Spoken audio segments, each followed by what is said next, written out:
आदमी पार्टी छोड़कर बीजेपी की मेंबरशिप ग्रहण की खट्टर साहब की प्रेजेंस में, और मैं कह सकता हूं कि मेरे लिए ये कोई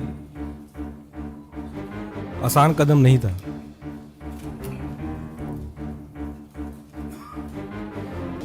अन्ना जी के दिन से हम पार्टी से जुड़े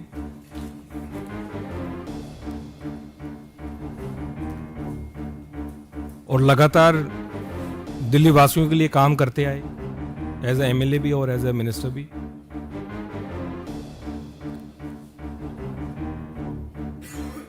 और सही पूछे तो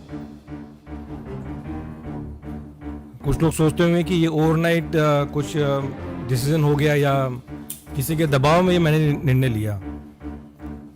हर एक व्यक्ति जो ये सोच रहा है कि किसी के दबाव में मैंने निर्णय लिया, मैं ये कहना चाहता हूं कि मैंने आज तक किसी के दबाव में आके कोई काम नहीं किया, कोई काम नहीं किया। और राजनीतिक जीवन में लगातार 2015 से पार्टी में रह के, एमएलए रह के और एज ए मिनिस्टर भी दबाव में आके मैंने कोई काम नहीं किया। तो जितने भी ऐसी मुझे सुनने में आ रहा है कि ऐसा कोई नैरेटिव बिल्ड करने की कोशिश की जा रही है कि जिन्होंने ईडी के दबाव में कर दिया, सीबीआई के दबाव में कर दिया, तो ये सारी मेरे ख्याल से गलतफहमी है। इस प्रकार का नैरेटिव बिल्ड किया जा रहा है और ये कोई एक दिन का निर्णय नहीं है। मैं तो पेशे से वकील हूं, वकालत छोड़ के हम आम आदमी पार्टी से जुड़े अन्ना जी के टाइम से, और मेरे ख्याल से केवल मैं नहीं था, हजारों लाखों कार्यकर्ता लोगों ने अपनी नौकरी छोड़ी, अपना काम छोड़ा और एक विचारधारा से जुड़े, एक पार्टी से जुड़े, क्योंकि उन्होंने उस पार्टी में एक उम्मीद देखी, एक व्यक्ति में उनको उम्मीद दिखी। उस विचारधारा से वो जुड़े और मैं भी जुड़ा और लगातार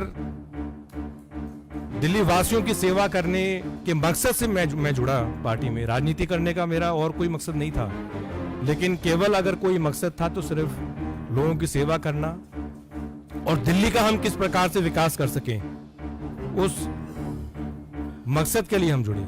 लेकिन जब अपनी आंखों के सामने अगर जिन वैल्यूज के लिए हम इकट्ठा आए, जिन वैल्यूज के लिए आम आदमी पार्टी ज्वाइन की, अगर वो बिल्कुल कॉम्प्रोमाइज्ड होते हुए अगर देखने को मिली, तो फिर कहीं ना कहीं पीड़ा।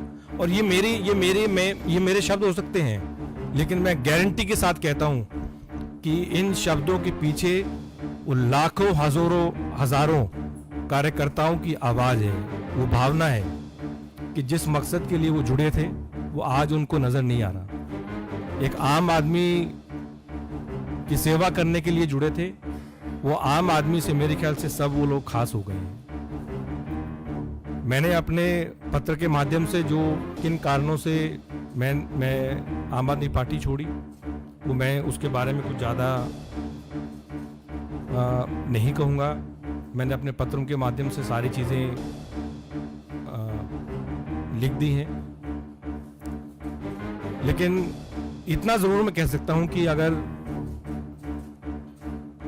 कोई सरकार अगर लगातार हर छोटे विषय पे, हर बड़े विषय पे अगर केंद्र सरकार के साथ पूरा समय, चाहे उसके मंत्री हैं चाहे चीफ मिनिस्टर हैं, अगर पूरा समय अगर वो लड़ाई में निकालेंगे, तो मेरे ख्याल से दिल्ली का विकास नहीं हो सकता। दिल्ली का विकास अगर हमें करना है तो अपने अच्छे संबंध बना के रखने ज़रूरी है।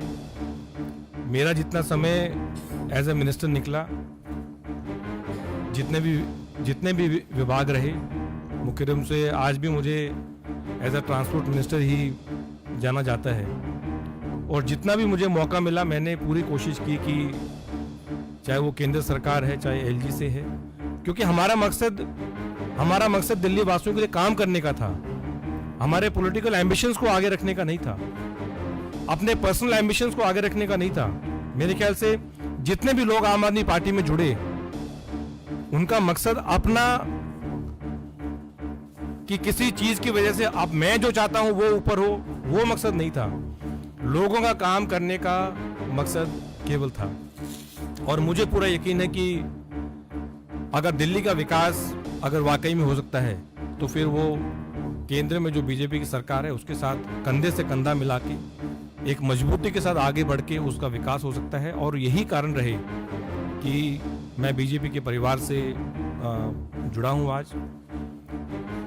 हमारे आदरणीय और सबसे लोकप्रिय प्रधानमंत्री नरेंद्र मोदी जी, उनकी जो विजन है, उनकी जो नीतियां हैं, उनके जो काम है, उनसे कहीं ना कहीं इंस्पायर होके और उनकी लीडरशिप के अंडर और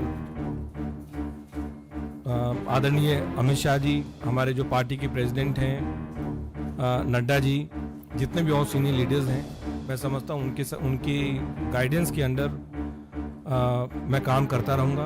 पहले भी काम करता रहा हूँ और एक चीज़ की गारंटी देता हूँ कि जो भी मुझे रिस्पॉन्सिबिलिटी दी जाएगी उसको मैं पूरी ईमानदारी के साथ निभाऊंगा।